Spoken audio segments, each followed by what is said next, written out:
Jere Octavianus, apakah semua di dalam penjara itu harus pakai duit kan Iki?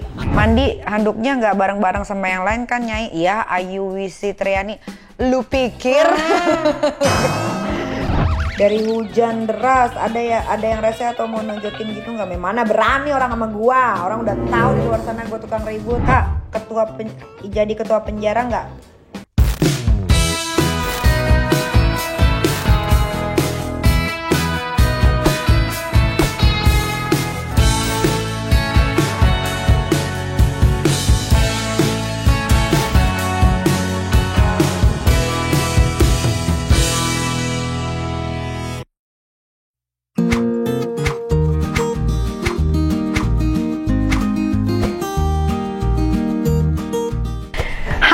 Welcome back di Crazy Nick Miril. Kali ini aku ada di rumah sakit. Berapa jam sebelum operasi ya? Sekarang jam 10, 1, 2, 3, 4, 5 jam sebelum operasi. Aku masih ngadain Q&A dulu untuk menghibur kalian semua. Karena kalau habis operasi, karena leher gue yang mau di black, takutnya gue gak bisa bicara, ya kan? Nah ini Q&A dari kemarin beberapa hari yang lalu kalian selalu tanya, Kak kapan Q&A-nya, Kak kapan Q&A-nya. Nah sekarang gue sempetin sebelum operasi. Oke, pengalaman saat di rutan, selama di rutan. Ini ada dari Dede afroginal.id. Gimana teman-teman sekamar Niki di rutan? Nah teman-teman sekamar sih baik-baik ya, itu sekamar ada 8 orang. Tapi biasalah namanya juga banyak kepala, pasti kan beda-beda orang. Karena kan di situ satu kamar juga kan ada yang kasusnya maling, ada yang korupsi, ada yang dituduh menggelapkan mobil, ada yang dituduh ngambil uang dana bansos, ada juga yang maling kambing, maling perhiasan, ada yang penggelapan mobil, segala macam. Tapi gue punya temen rutan yang memang baik, selalu melayani gue. Dan memang dia tulus orangnya, yaitu Iroh dan Yeni gitu. Itu dia gue gak bakal pernah lupain, karena dia yang selalu ada untuk menghibur gue gitu. Kayak misalkan gue dapat makanan dari luar, dia yang siapin. Kita selalu makan rame-rame gitu. Kalau malam-malam gue lapar, dia temenin gue makan, kita makan bertiga gitu. Ya kalau di rutan so far so good, baik-baik semua. Tapi ya biasalah ya, namanya orang mungkin kalau udah kelamaan di penjara, kayak udah ada yang di penjara udah 2 tahun di sana atau lebih dari 2 tahun di sana, pasti sikap arogansinya ingin menjadi pemimpin di dalam rutan, apalagi khususnya blok perempuan, itu biasa aja. Tapi so far semua orang-orang di situ baik. Ya kalau ada yang ngomongin gue di belakang itu biasa aja gitu. Namanya juga manusia. Tapi kebanyakan sih enggak sih, ya enggak. Terus mandi handuknya nggak bareng-bareng sama yang lain kan Nyai? Iya, Ayu Wisi Triani. Lu pikir? Penjara itu nggak begitu. Penjara semua kayaknya nggak tahu ya. Kalau perempuan kayaknya kalau anduk masing-masing ya. Kalau gue sih anduk masing-masing. Semua satu kamar anduk masing-masing. Nggak mungkin anduk barengan sama orang lain satu berlapan. Ih, geli banget gue. Yang ada gue kutu air, kadas, semua kuman ada di tubuh gue. Enggak lah, malah gue tuh ganti handuk itu 2 hari sekali. Itu dikirimin dari Jakarta. Terus baju kotor itu gue kirimin ke rumah. Jadi gue nggak pernah nyuci di rutan. Pokoknya gue nggak pernah nyuci. Gue nggak pernah ngapa-ngapain di rutan. Gue cuma tidur, baca buku, nulis, terima besukan, ngobrol. Udah itu aja kerjaan gue. Jorok amat mandi rame-rame. Lu pikir lu di penjara di hutan belantara sana yang nggak bisa dibesuk? Enggak lah. Oke, ini ada pertanyaan selanjutnya dari Davina Almera Shiva 7. Kaniki selama di penjara ada nggak tahanan yang nggak suka ada nggak tahanan yang nggak suka, atau mereka pada welcome semua sama Niki? Semua pada welcome sama gue. Semua pada histeris ngeliat gue. Katanya akhirnya gue masuk penjara juga di situ. Jadi sebetulnya orang-orang di situ tuh, para tahanan di situ tuh pada bilang gini, Kak tahu nggak sebetulnya tuh Kak Niki tuh sudah dipersiapkan dari 2 bulan yang lalu gitu. Jadi sebenarnya tuh dari 2 bulan yang lalu sebelumnya mereka tuh udah pada denger kalau gue tuh mau dimasukin ke rutan kelas 2B. Cuman baru kejadian 2 bulan yang kemarin gitu. Jadi mereka udah pada prepare. Tapi ternyata kandas karena gue gak jadi di penjara saat itu. Ternyata gitu. Ini dari Mirna _ dapur Mirna. Ceritain tentang toilet, nyamuk, ada kipas angin atau bantal. Atau bantal dan rasa makanannya. Cerita tentang toilet. Jadi toilet namanya penjara ya. Toiletnya itu pasti nggak baik, nggak bagus, nggak bersih. Ya, jadi kamar mandi itu gua renovasi. Gua meminta izin kepada dulu karutan yang lama namanya Pak Dodi dan KPR yang lama namanya Bang Indra untuk merenovasi kamar mandi gitu. Jadi dikasih. Nah, karena masuknya gua, jadi kamar mandi itu gua renovasi jadi bersih, jadi bagus, semua klosetnya gua ganti. Gitu. Terus ada TV juga, TV ada di dalam karena biar bagaimanapun yang namanya penjara tetap pasti ada satu hiburan yaitu TV.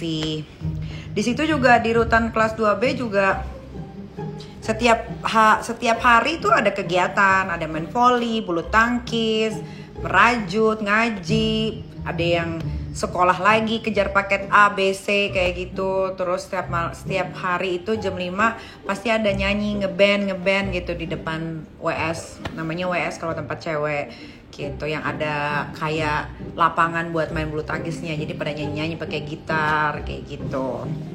Terus makanannya, alhamdulillah gue nggak pernah makan makanan di dalam penjara.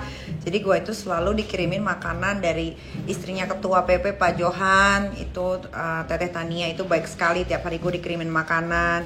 Terus Bang Aji juga kirimin gue makanan. Dan gue kalau mandi itu nggak pernah pakai air yang di dalam rutan, tapi gue selalu pakai air mineral. Jadi setiap hari gue selalu dikirimin sama Bang Aji sama Teteh itu air mineral itu setiap hari 12 galon. Terus kalau kipas angin ada, pastinya ada. Kalau kipas angin itu setiap kamar itu pasti ada kipas angin. Kalau enggak orang mateng di dalam. Nyamuk, alhamdulillah gue nggak pernah digigit nyamuk di situ karena nggak ada nyamuk di situ. Mungkin nggak tahu ya kenapa nyamuk nggak masuk ke situ, gue juga bingung. Pokoknya nggak ada nyamuk aja. Atau bantal ada dong, kasur aja ada, tapi bukan kasur yang tebel gitu, kasurnya tipis. Bantal ada, guling ada, selimut ada, pokoknya lengkap lah, tapi bawa sendiri ya. Oke, next. Lihat tak Permana, di rutan ada senior junior nggak kan Niki? Ada, itu pasti selalu ada, tapi pas gua masuk junior, senior itu nggak ada, gua libas semuanya. Nggak ada yang senior junior ya di situ-situ ya. Di penjara sama aja. Justru menurut gua kalau di penjara ada senior junior itu tidak akan membuat orang berubah, karena di penjara itu harusnya mereka, kalau gua kan di penjara nggak salah ya, jadi gua nggak mungkin meratapi. Jadi maksudnya mereka yang sudah divonis itu sama ada yang di penjara 8 tahun, ada yang penjara 9 tahun, bahkan ada yang 12 tahun. Harusnya mereka meratapi kenapa gue bisa ada di sini ya, bukan jadi sok jagoan di dalam situ. Kadang-kadang mereka suka jadi sok jagoan, akhirnya kita sebagai juniornya takut, kalau gue nggak ada urusan. Gue digituin, gue ributin. Kalau gue the J Family, Niki pasti mendengar banyak keluh kesah teman-teman yang mendekam di dalam sana. Apa tanggapan Niki? Nah ini benar nih, banyak banget, bahkan ada yang cerita ke gue juga ceritanya bohong pun ada gitu. Tapi ya gue sebagai pendengar yang baik ya gue dengerin aja. Tanggapannya ya beraneka ragam ya, persoalan di dunia ini khususnya di Indonesia, dari persoalan yang sepele sampai yang parah banget, sampai ada yang masuk penjara itu karena kesalahan yang sama, pengedar narkoba ya, dia udah keluar masuk itu. Nah itu yang namanya residivis ya, biasa bedain ya residivis sama orang yang di penjara tapi nggak salah gitu. Dia itu sampai 3 kali masuk penjara itu, tapi dia tetap santai gitu ya. Gimana ya, itu pilihan hidup mereka sih ya. Tapi menurut gue tapi ada juga sebagian yang berpikir ya penjara itu malah lebih enak dibanding di luar. Ya itu aja ya, beraneka ragam lah masalah, dari yang kecil sampai besar, dari yang sepele sampai besar gitu ya. Itu kan balik lagi bagaimana cara kita untuk menanggapi masalah tersebut dan mencari jalan keluarnya. Jadi gue juga bisa ngomong bahwa tidak semua orang di penjara itu adalah bersalah. Ada juga orang yang di penjara karena ya udah kayak gue aja, gue nggak salah tapi gue dipenjarain karena ya udah ada satu dan lain hal gitu kan. Ya mungkin ya diduga ada, yaitu kayak ada aliran dana atau dia terima uang untuk memenjarakan seseorang gitu ya. Kita kan nggak tahu ya, itu hanya dia tembok ruangan itu dan saksi-saksi yang tahu apa yang mereka lakukan di belakang sana. Afifah, gimana tidurnya Nyai selama di rutan? Beralaskan apa? Beralaskan kasur. Bukan kasur, namanya matras. Matras nih, lo kasih lihat ya. Matrasnya kayak gimana? Tunggu ya, gue kasih lihat. Gue punya fotonya. Jadi sebelum gue keluar itu pada minta foto untuk kenang-kenangan katanya. Jadi ya udah, oke ayo kita foto. Matrasnya itu kayak gini. Nih. Jadi yang bilang gue tidur di ubin tuh si nenek pansos itu mah gila-gilanya dia aja, emang kan dia tolol, gimana tolol. Banyak bohongnya, tukang menyebar hoax, makanya busuk. Kegedean sampai kegedean tuh. Tadi ganti-ganti implannya. Miskin gak punya uang pakai operasi. Jadi gitu. Udah dandan kayak ondel-ondel. Mana ya gua? Nah, sih. Gua ada fotonya nih, foto gua di dalam. Gua taruh di mana ya? Sabar ya guys. Nah. Nih. Ini yang gue bilang namanya Iroh ini nih, Iroh. Nih ya nih. Nih ya nih. Nah ini tuh ada spray kan, ada bantal kan, ada matrasnya, tapi tipis. Nih, tapi tipis. Nih matrasnya nih kayak gini nih.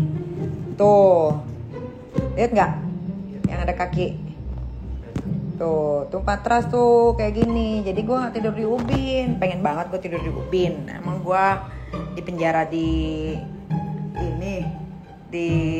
Zimbabwe gak ada kasurnya. Gila kali. Gue di penjara masih di daerah Indonesia ya, bisa dijelajahi. Oke, next. It's me Jun 17. Makanan untuk yang lain layak makan atau enggak? Gimana ya, gue nggak tahu ya layak makan atau enggak. Tapi rutan kelas 2B Sarang itu memberikan makanan ya memang bisa dimakan, tapi ya ala kadarnya, ya namanya penjara ya. Tapi gue alhamdulillah sih semenjak masuk situ sekalipun gue nggak pernah makan makanan penjara, makan makanan rutan, gue selalu dikirimin gitu. Jadi gue nggak pernah ngerasain. Tapi kalau gue lihat dengan mata kepala gue sendiri, dari tempatnya bersih gitu ya, dari makanannya ada nasi, ada sayur, ada telur, ada ayam kadang-kadang, ada daging kadang-kadang gitu ya. Oke aja sih, oke aja. Terus ada lagi dari Jojo Dut, di dalam beraknya gimana Kak? Di dalam beraknya alhamdulillah ngeden saya. Ya. Awal-awalnya karena masih awal-awal toiletnya kotor, pasti gue nggak bisa pup ya, pasti gue nggak bisa pup gitu. Terus gue minum obat buat bisa pup gitu kan. Gue nggak bisa pup 4 hari. Abis gue nggak bisa pup 4 hari, gue minum obat, akhirnya gue bisa pup. Karena ya itu kan gue orangnya gelian sebetulnya. Gue tuh orangnya ngeliat kotor jorok itu tuh gue pasti enek gitu, pengen muntah. Pokoknya nggak mau lah. Nah akhirnya ya tadi yang gue bilang, gue minta tolong bagaimana ya ini bisa nggak dibenerin toiletnya gitu kan. Akhirnya dibolehkan gitu. Jadi ya udah bersih, makanya gue meninggalkan banyak banget peninggalan di situ, kayak kamar mandi dan lain-lain. Baju-baju gue juga nggak ada yang gue bawa kecuali daster ibu gue ya. Dari Heavy Supriyana, adakah temen napi yang paling dekat dengan Kaniki? Ada, namanya Yeni sama Iroh. Dia baik, dia super good, dia baik, tulus, dan mereka berdua bukan penjahat gitu. Karena waktu mereka cerita tentang keluh kesahnya, tentang kenapa lo bisa di sini, gue bukan cuman sekedar mendengar cerita dia, tapi gue juga mencari tahu apakah yang diomongin ini benar gitu. Ternyata betul, memang. Ya makanya tadi gue bilang tidak semua orang di penjara itu bersalah.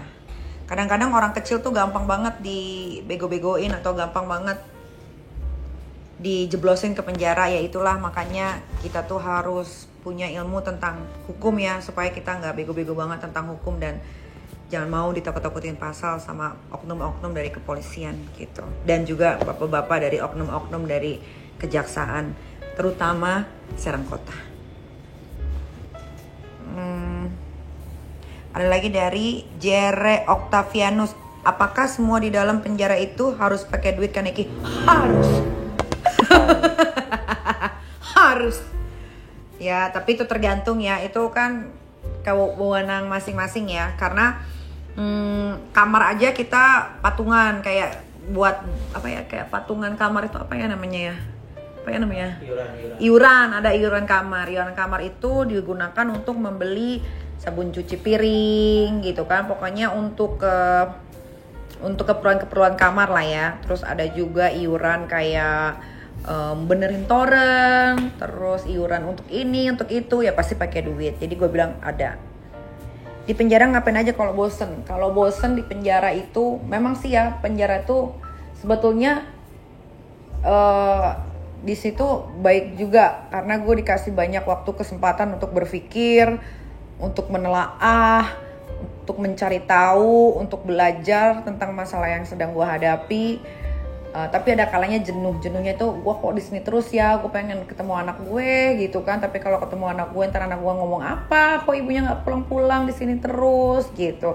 Jadi kalau gue ada jenuh, pasti gue isi dengan menulis gitu, gue membaca. Jadi gue tuh sering dikirimin buku-buku dari rumah. Terus kalau udah selesai, gue minta kirimin lagi yang lain gitu. Kadang-kadang gue menulis kan. Gue waktu yang dulu gue pernah punya buku namanya The Naked Nikita. Mudah-mudahan setelah kasus ini dan semuanya selesai, gue punya waktu luang lagi, karena menulis itu kan butuh ketenangan. Gue pengen bikin lagi buku The Naked Nikita part 2 gitu, hasil tulisan tangan gue sendiri dan pengalaman-pengalaman hukum yang pernah gue hadapi. Tapi makanya gue tuh agak bingung, dari dulu tuh gue kayaknya bermasalah sama hukum, masalah yang gak pernah gue lakukan atau bukan masalah besar gitu, dan akhirnya gue harus dikorbankan lagi. Tapi nggak apa, kalau yang kali ini gue worth it dikorbankan dan gue masuk penjara. Karena apa? Akhirnya dengan gue masuk penjara di Serang, si Dito Mahendra ini yang katanya pelapor, yang katanya korban segala macam, akhirnya terkuap semua masalah-masalahnya sampai dia dicari KPK. Sekarang udah panggilan ketiga, terus ada panggilan di Jambi, ada panggilan di Jakarta, mana pengadilan mana itu. Ada juga puluhan orang yang ternyata uangnya dibawa kabur gitu kan. Ya alhamdulillah sih gitu. Dan di Jakarta Selatan juga kan proses hukumnya juga masih berjalan sampai sekarang. Ya mudah-mudahan tahun 2023 ini Dito Mahendra segera menyerahkan diri aja ke KPK, karena KPK juga nyari ya. Mudah-mudahan aja segera di penjara. Mudah-mudahan penjaranya lama, nanti dari penjara 1 naik lagi kasusnya yang 1, jadi dia nggak keluar dari bui gitu. Gue mau tahu kira-kira dia siapa sih yang nolongin kalau dia udah masuk penjara. Terus ada lagi dari Sidik, bener nggak kak di dalam penjara itu ada oknum yang apa-apa diduitin, kayak bayar kamar, kalau nggak bayar nggak dapat ruang buat tidur. Itu mungkin di cowok ya, karena cowok kapasitasnya udah overload mungkin ya. Tapi kalau di cewek sih ya mungkin ada juga ya. Tapi kalau selama gue di rutan sih nggak ada yang kayak begitu. Nggak ada yang berani juga malakin gue. Terus dari SYNR malam, kak apa ada napi yang nggak suka sama kakak? Pasti ada yang nggak suka, tapi nggak pernah ngomong. Karena gue juga selama 2 bulan di situ nggak pernah keluar kamar. Jadi gue tuh di kamar terus, di matras gue terus. Paling gue keluar tuh kalau besukan gitu, atau misalkan lagi ada acara apa baru gue keluar gitu. Gue tuh nggak suka yang keluar lalu lalang gitu, jalan-jalan kemana di dalam rutan tuh nggak suka. Jadi ya nggak tahu ya yang nggak suka siapa, tapi pasti ada lah. Terus dari Yoya, ceritain kegiatan selama di penjara, terus perlakuan gimana dari kepolisian yang bikin naik tensi. Kalau perlakuan dari kepolisian mah itu udah dulu ya pastinya kesel, sebel gitu, merasa tidak apa ya, kayak kok gue diginiin ya, emang gue salah apa ya gitu loh, kayak terlalu berlebihan, over gitu kan. Tapi kan alhamdulillah sering berjalannya waktu, akhirnya kelihatan semua apa yang sudah dilakukan oleh Polres Serang Kota, apalagi sama kasatnya yang namanya David, kasat reskrimnya itu kan. Ya mudah-mudahan laporan gue, laporan propam yang sekarang diambil alih oleh Polda Banten, semoga cepat dijalankan. Gue pengen tahu keadilan, apalagi polisi yang melakukan tindakan seperti itu. Gue pengen tahu apa sih konsekuensi dari aparatur negara, kepolisian khususnya daerah Serang kalau sudah memperlakukan masyarakat Indonesia. Anggap aja gue Nikita Mirzani bukan artis, rakyat biasa seperti yang lain-lain. Gue pengen tahu perlakuan kepolisian Polda itu kayak gimana untuk segera menindaklanjuti laporan gue ini gitu. Oke, ada lagi Anissa, bener Kak, ada nasi cadong di dalam. Kayak apa tuh nasi cadong? Iya, namanya nasi penjara itu namanya nasi cadong. Nasi cadong ya nasi penjara gitu. Berasnya ya beras raskin. Walaupun udah cuci 100 kali warnanya kuning karena beras raskin. Keras gitu, tapi ya untuk orang-orang yang udah kelamaan di penjara dan jarang dibesuk atau memang uangnya kurang untuk beli makanan di luar, ya mereka pasti menikmati makanan itu. Karena sebagian mereka yang masuk penjara kan bersalah, yaitu konsekuensinya gitu. Tapi kalau yang kasihan itu ketika dia orang ada yang dimasukin penjara tapi nggak salah, tapi harus menikmati apa yang ada di penjara itu buat gue sih yang sedihnya itu. Gitu. Tapi kalau yang salah sih ya rasain aja lo makan nasi cadong. Kak, ada lagi dari Raya ya. Ada yang berantem nggak Nyai sesama tahanan? Ada dong, malah gue yang suruh berantem. Ayo berantem, Ira. Kadang-kadang orang cuma bacot-bacotan doang, gue yang panas-panasin. Ayo ribut-ribut, nggak seru gitu. Ada pasti ada lah, namanya orang di dalam itu kan bermacam-macam masalah ya gitu. Jadi kalau senggol dikit pasti panas gitu. Biasanya gue suka panasin. Ya seru aja sih gue kalau mendengar pada bacot-bacot teriak-teriakan gitu, gue seru aja gitu dengerin. Berantem di penjara tuh gini ya. Tapi so far gue selama ini belum pernah berantem dalam rutan. Dari Fauzi, gimana keadaan fasilitas penjara di Serang Kak? Buat gue Serang kelas 2B itu termasuk penjara yang bagus ya. Jadi itu bukan penjara sebetulnya, zaman dulu itu tempat dibangun tahun 1886 atau 82 waktu era Belanda. Jadi itu adalah gedung Belanda zaman dulu gitu. Jadi bukan kayak penjara yang kotak teroris besi nggak gitu. Jadi gue juga heran gitu. Kok kamar gue kayak gini ya gitu. Jadi kayak kamar zaman dahulu di Belanda, ada pintu kayu yang gede banget, udah lama kayak gitu. Nah, sini kamar jadi gini. Ini teralis besi, tapi bukan teralis besi kayak penjara. Itu teralis besi kayak di pintu-pintu rumah gitu loh. Yang pintu rumah yang kita bikin sendiri. Nah, terus habis itu masuk, di sini ada aula, kayak aula gitu, baru ini kamar. Ini ada pintu. Jadi kalau di Rutan Pondok Bambu itu kan kamar, terus jendelanya tuh teralis besi kan gitu. Ini enggak, ini kayak rumah aja, kayak pesantren zaman dulu gitu. Jadi nggak kayak penjara. Jadi pas gue cari-cari tahu, oh ternyata ini peninggalan zaman Belanda gitu. Alhamdulillahnya itu nggak kayak penjara. Jadi sebenarnya kalau dibilang kemarin gimana di penjara, itu nggak kayak penjara. Jadi gue nggak ngerasain gue di penjara gitu. Gue ngerasain gue lagi di pesantren aja. Dan itu bersih, gue suka banget, gotnya bersih, semuanya bersih gitu. Jadi memang setiap hari sore itu mereka bersih-bersih, nyapu segala macem, bersihin got. Jadi nggak ada nyamuk, cuma ada tikus aja sih. Mungkin karena kan kamar gue tuh deket dapur ya, terus mungkin dapur nggak tahu naruh apa gitu. Cuma kadang-kadang kalau malam tuh ada tikus yang segede-gede gini nih. Namanya apa ya? Wirok. Namanya wirok ya, wirok. Gede banget gitu. Udah itu aja. Terus ada lagi dari Dolian Davan. Hal sedih apa yang pernah Napi sama ceritakan ke Nyai selama di penjara? Hal sedih ya, mereka sedih gara-gara ada yang baru melahirkan, akhirnya harus terpisahkan oleh anaknya. Ada yang gelapin mobil suaminya, yang di penjara istrinya gitu. Ada yang kasus bansos itu, dana bansos sama Yeni itu justru nggak dapat uangnya sama sekali. Yang ngambil uangnya itu adalah atasannya, tapi ya dia yang dikorbankan dan dia harus dipenjara begitu lama gitu. Jadi banyak lah beraneka ragam. Terus ada lagi dari Mairi 12, momen yang bikin Kak Niki sedih selama di dalam penjara? Ya momennya yang nggak bisa ketemu anak, karena kan gue nggak pernah ninggalin anak selama itu. Kalaupun ninggalin anak paling seminggu atau nggak 10 hari itu udah maksimum banget. Tapi kan bisa video call, bisa telepon. Kalau ini kan sama sekali putus gitu, itu yang paling sedih.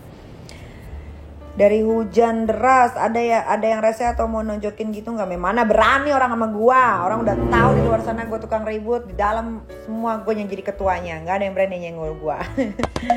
Dari Yoga, Nyai suka bobo-bobo manja nggak di sana? Maksudnya bobo-bobo manja? Bobo mah bobo aja gua. Kalau waktunya tidur yang ngantuk ya bobo. Gak ada bobo-bobo manja. Maksud lo? With wood. Ikikiwir maksud lo. Di mana tempatnya? Kalau ada gua mau. Nah, pusing gua 2 bulan. Gak bisa wak-wik.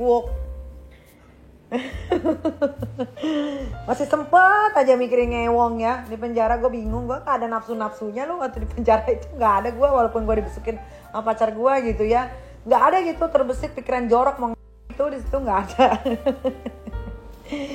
Di penjara orang kaya dan orang miskin dibedakan apa sama aja? Salon ada nggak? Di salon nggak ada di dalam. Kalau di rutan dia telepon.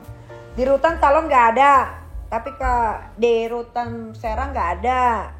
Kalau dibeda-bedain ada, pasti dibeda-bedain. Yang kaya itulah yang akan disembah sama orang miskin di dalam penjara. Nah itu yang harus dihindari sekarang. Buat gua kalau orang udah masuk penjara semua sama aja, nggak ada yang miskin, nggak ada yang kaya, semua sama aja gitu. Tapi ya bingung juga ya, soalnya kalau yang nggak punya uang di sana tuh mungkin mau beli makan, jadi mereka jadi korpe gitu, ngelayanin orang yang punya duit. Kayak gue dilayanin gitu. Tapi kalau gue kasih duit, yang ngelayanin gue tuh banyak. Dari Iin Hamzah, Kak sering kasih makanan napi di rutan Serang. Makasih ya Kak, karena suami saya juga di sana. Semoga cepat keluar dari sana. Wah iya. Jadi gue tuh seminggu 2 kali selalu bagi-bagi makanan sama, bukan sama teman-teman kamar ya, tapi satu rutan itu 700 orang. Jadi gue selalu bagi-bagiin untuk 700 napi yang ada di sana beserta sipir-sipirnya. Dari Ojra, Kak jadi ketua penjara nggak? Jadi ketua penjara, jadi ketua kamar perempuan, jadi ketua rutan gue bahkan. Iya, gue juga bingung kenapa pada takut sama gue, karena gue baik-baik aja di situ. Ceritain sosok Iroh, nah ada yang nanya nih, Tamo. Ceritain sosok Iroh dong Kak, yang banyak ngelayanin di sana. Wah Iroh baik banget. Dia bahkan ngejualin skincare gue di dalam penjara, lu bayangin. Dan laku terus, dia jual 20 skincare, 20 paket laku. Dalam penjara. Dia jual skincare. Jadi kata Iroh, iya Kak dalam penjara kan kita juga butuh perawatan, bener juga ya. Akhirnya gue suruh dia tuh bawa skincare. Berapa lu mau dibawain? 20 Kak. Ya udah 20, totonya habis 20. Ini dia lagi repeat order. Lagi repeat order dia. Aduh. Terus Rebecca, Kaniki ketemu sama Reman yang sok berkuasa nggak di penjara, ketemu. Namanya Hafni. Terus ada juga satu kamar gua yang katanya ditakutin, tapi sama gue pada tunduk. Gue pernah ributin dia gara-gara di rutan, di kamar ya, khususnya kamar perempuan ada kucing banyak banget dan tainya berserakan. Gue nggak suka. Ada gue bilang, lu pada ngomong semua yang nggak suka kucing, jangan pada diem-diem aja lo. Jadi dia tuh senior karena dia udah lama di situ kan, jadi dia tuh ditakutin. Akhirnya pas gue ngomong kayak gitu, kucingnya dikeluarin semua. Soalnya kenapa gue minta kucing itu dikeluarin? Karena orang kalau lagi sholat itu kucing suka kencing, suka berak. Terus kan ada beberapa orang yang nggak kebagian tidur di kamar, hanya tidur di luar. Itu kadang-kadang palanya diberakin gitu kan. Tapi mereka nggak ada yang berani ngadu. Akhirnya dia ngomong. Dan emang gue kalau lagi angin tuh kan suka kenceng. Kalau angin lagi kenceng tuh suka bau tai kucing gitu. Akhirnya gue nggak tahan, gue ngomong, akhirnya dikeluarin. Gitu. Bagaimana dari Gek? Mana sih? Banyak amat sih. Bagaimana reaksi orang di dalam Nyai? Beli nasi padang banyak banget buat mereka. Seneng lah, biasa makan si cadong. Pas ada gue makan makanan enak terus, nggak pernah nggak. Mandi, minum dan cebok pakai apa? Air galon kan? Mendadak pesen keluar. Ya air galon. Gue nggak pernah pakai air dalam rutan sama sekali. Gue mau kencing, gue mau berak, gue mau mandi, gue mau sikat gigi, semuanya air galon. Aqua boleh kalau mau masuk, karena gue buat jadiin air mandi loh Aqua. Oh nih ya, dari satu lagi ya, dari alt.fahtur. Rahasianya apa Kak Niki? Walaupun di penjara tetap cantik loh, nggak ada obat. Rahasianya pakai Nikita Mirzani skincare. Terus gue juga tetap mengkonsumsi Nikita Slim yang hijau, karena berat badan gue udah stabil. Gue cuma menurunin 2-3 kilo aja, jadi stabil terus sekarang tuh, nggak gede nggak kecil gitu. Itu rahasianya. Dan selalu sholat, walaupun gak 5 waktu tetap aja yang penting sholat. Dan yang penting Satu lagi, berbuat baik. Karena kalau berbuat baik, aura kita tuh akan terpancar dari dalam hati, keluar dan diperlihatkan oleh halayak ramai. Oke lah kalau begitu, terima kasih sudah menanyakan bagaimana pengalaman gue selama di rutan Pondok Bambu. Itu mah dulu ya. Itu juga gue kasusnya gak salah itu. Gara-gara dimintain ini aja, gue gak mau bayar, makanya gue masuk. Pokoknya di Indonesia ini segala sesuatu bisa dibeli dengan uang. Makanya paling enak tuh jadi orang kaya, tau nggak, bisa tebar-tebar. Anyway, Busway, terima kasih sudah menanyakan pengalaman gue selama di Rutan Serang kelas 2B. Mudah-mudahan bisa menghibur kalian yang di rumah. Pesan gue, terutama untuk semua wanita Indonesia, jangan pernah takut untuk bersuara, tegakkan keadilan. Terus buat para masyarakat Indonesia yang mencari keadilan dan tidak menemukannya, atau kalian dipersulit atau kalian dapat tekanan atau dipungli segala macam ini, itu kalian tinggal lapor aja ke gua sudah membuka posko pengaduan 6969 khusus untuk mencari keadilan di Indonesia Raya ini untuk masyarakat kecil menengah ke bawah ya. Kalau untuk masyarakat yang udah kaya, lu urus sendiri, lu pasti udah punya banyak orang. Oke lah kalau begitu, karena aku harus istirahat sebentar, 5 jam lagi aku harus masuk ke ruang operasi. Doakan operasiku lancar dan aku bisa balik lagi bikin konten untuk menghibur kalian semua yang ada di Indonesia dunia fana ini. Oke? Ini kita pamit, sampai ketemu lagi. Bye.